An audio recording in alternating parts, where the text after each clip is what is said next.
So what you might experience in nature, being in nature, for many people being in nature, you might have a sense of that boundlessness. That's why people love to be in nature. That is the case all the time, actually, with people in every situation, that knowing that you know when you're in nature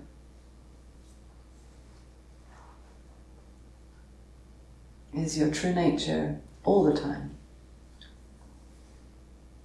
Even if it's not always experienced in the same way as when you're in nature.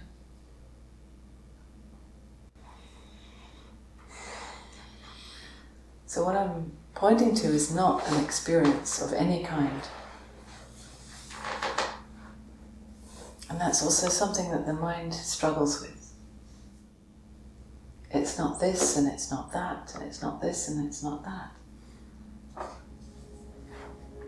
And yet, paradoxically, it's everything. It is this and it is that.